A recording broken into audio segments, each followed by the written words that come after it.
Channel भूगोल अध्ययन पीठ। भूगोल अध्ययन पीठ पे तुम सबको स्वागतम। आज का क्लास में मैं क्लास 10 हाइड्रोस्फीयर का एक नया टॉपिक लेके आ गया। नया टॉपिक क्या है कि भारत महासागर या हिंद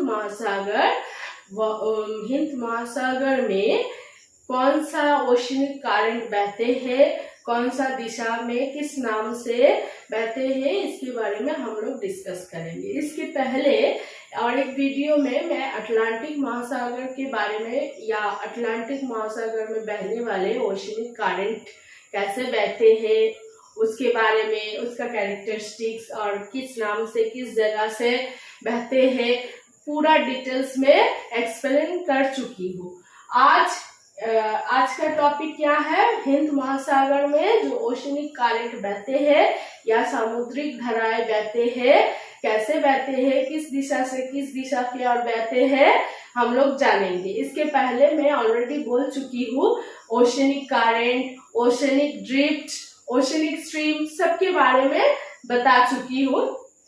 तो ओशनिक धाराएं क्या है, साल भर जो प्लैनेटरी विंड, पृथ्वी के ऊपर जो नियत वायु प्रवाह मतलब वाणिज्य वायु, पछुआ हवा, ध्रुवीय हवा, ये सब हवा बहते हैं, इसके दिशा के अनुसार बहते हैं। पहले भी बता चुकी हूँ, तो उसके बारे में देख लेंगे कि कैसे कैसे बहते हैं। यहाँ हम लोग देखते हैं कि अफ्रीका है, ये इंडिया है और ये ऊपर का पूरा पार्ट साउथ एशिया है और यहाँ ऑस्ट्रेलिया है। तो ये अंचल क्या है, ये जो समुद्र का भाग है ये क्या है, हिंद महासागर है। ये बीचों बीच जो रेखा है ये क्या है, 0 डिग्री है।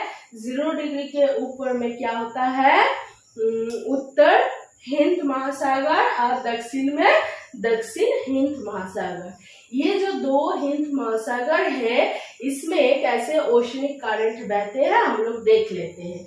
हम लोग पहले भी बोल चुकी हूँ कि 0 डिग्री के ऊपर 30 डिग्री नॉर्थ और 30 डिग्री साउथ में वाणिज्य वायु बहते हैं पूर्व से पश्चिम की दिशा में, पहले भी बता चुकी हूँ। और क्या 30 डिग्री नॉर्थ से 60 डिग्री नॉर्थ, 30 डिग्री साउथ से 60 डिग्री साउथ कौन सा वायु बहते हैं, पछुआ हवा। पछुआ हवा का दिशा क्या है, पश्चिम से पूरब की ओर। उसी के हिसाब से ये ओशनिक करंट बहते हैं। तो हम लोग देख लेंगे, पहले भी हम लोग देखे थे क्या कि अटलांटिक महासागर में भी 0 डिग्री के पास से दो ऐसे समुद्री करंट या ओशनिक करंट ऐसे बहते हैं, 0 डिग्री के ऊपर और 0 डिग्री के नीचे। उसको बोलते हैं उत्तर में जो बहते हैं, उत्तर में उत्तर भूमध्य रेखीय, उत्तर भूमध्य रेखीय स्रोत बोल सकते हो, उत्तर भूमध्य रेखीय स्रोत या धाराएं, और दक्षिण में दक्षिण भूमध्य रेखीय धाराएं, भूमध्य रेखीय धाराएं या स्रोत कुछ भी बोल सकते हो। अच्छा, ये जो स्रोत बहते हैं ये क्या होगा, मैंने बताया था 0 डिग्री क्या होता है, अत्यधिक गर्म होता है क्योंकि यहाँ साल भर सूरज लंबवत किरणें देता है। इसके कारण ये जो दो धाराएं हैं ये क्या होगा, वार्म या गरम धाराएं बहते हैं। ये गरम धारा बहने से यहाँ आते आते ये धाराएं यहाँ से दो भागों में ऐसे विभक्त हो गया। ये इस भागों में ये मदागास्कर है, अफ्रीका का मदागास्कर से जो धाराएं ऐसे बहते हैं इसको बोलते हैं मदागास्कर स्रोत या धाराएं। और ये भाग जो है इसको बोलते हैं मोजाम्बिक स्रोत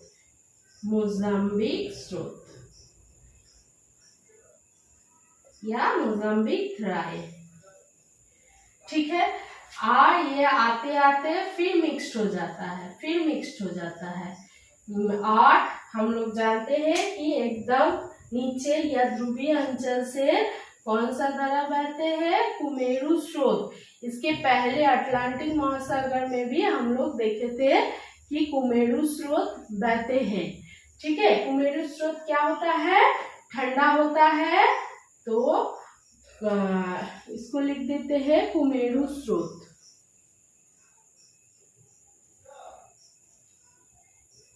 और ये जो दो धाराएं हैं, मोजाम्बिक स्रोत और मदागास्कर स्रोत, ये क्या होता है? कुमेरु स्रोत में मिलते हैं।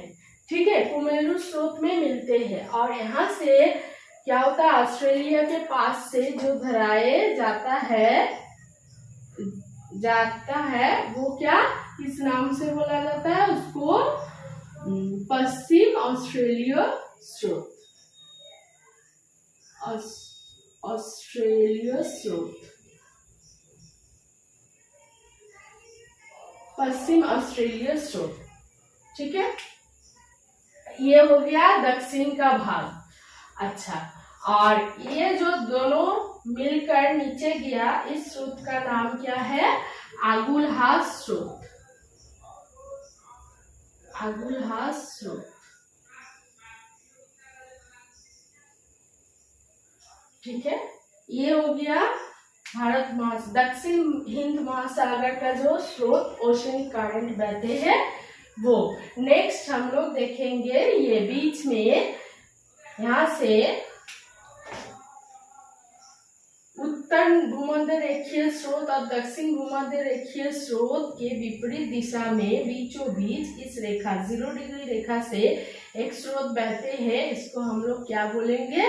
भूमध्य प्रतिस्रोत। भूमध्य रेखीय प्रतिस्रोत। भूमध्य रेखीय प्रतिस्रोत। भूमध्य रेखीय भूमध्य रेखीय प्रतिस्रोत। ये सब महासागर, जैसे कि अटलांटिक महासागर, भारत हिंद महासागर और प्रशांत महासागर, सभी महासागर में ये तीनों स्रोत कॉमन होता है। मतलब तीनों स्रोत ही है, उत्तर भूमध्य रेखीय स्रोत और नीचे दक्षिण भूमध्य रेखीय स्रोत जो पूरब से पश्चिम की ओर जा रहा है, और बीच में जो रेखा है 0 डिग्री, वहां जो स्रोत जा रहा है पश्चिम से पूरब की ओर, वो क्या है? भूमध्य रेखीय प्रतिस्रोत। अब ये भूमध्य रेखीय प्रतिस्रोत क्या करते हैं? ऊपर में जाते हैं, और इस टाइम ग्रीष्म काल में, गर्म काल में, यहाँ पर हम लोग जानते हैं कि मानसूनी हवा का इफेक्ट अधिक होता है, जिसके कारण हमारे इंडिया में क्या होता है? बारिश होता है। ये मानसूनी हवा ऊपर जाते जाते माने इस अंचल से बहते हैं इस दिशा की ओर। ये क्या होता है? उस टाइम यहाँ बारिश करते हैं। तो ये जो धाराएं है इसको बोलते हैं ग्रीष्मकालीन मानसूनी हवा। ग्रीष्मकालीन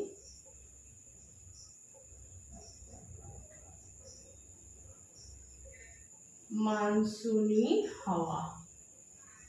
ठीक है, ये यहाँ से इस हवा क्या होता है? ऐसे बहते हैं, पूरा इंडिया के पास से जा रहा है। ये गर्म काल में होता है मानसूनी हवा का जो इफेक्ट होता है। तो क्वेश्चन आता है एग्जाम में कि कौन सा महासागर में मानसूनी हवा की वजह से एक सामुद्रिक धारा बहते हैं? तो हम लोग बोलेंगे कि ग्रीष्मकाल में हिंद महासागर, उत्तर हिंद महासागर में ये ग्रीष्मकाल में मानसूनी हवा के दिशा में मानसूनी धाराएं बहते हैं। ठीक है, सामुद्रिक जो धाराएं है ये। और शीतकाल में ठीक इसकी विपरीत दिशा से ऐसे हवा बहते हैं, ऐसे। शीतकाल में ये होता है शीतकालीन मानसूनी हवा, इसको बोलेंगे शीतकालीन मानसूनी हवा।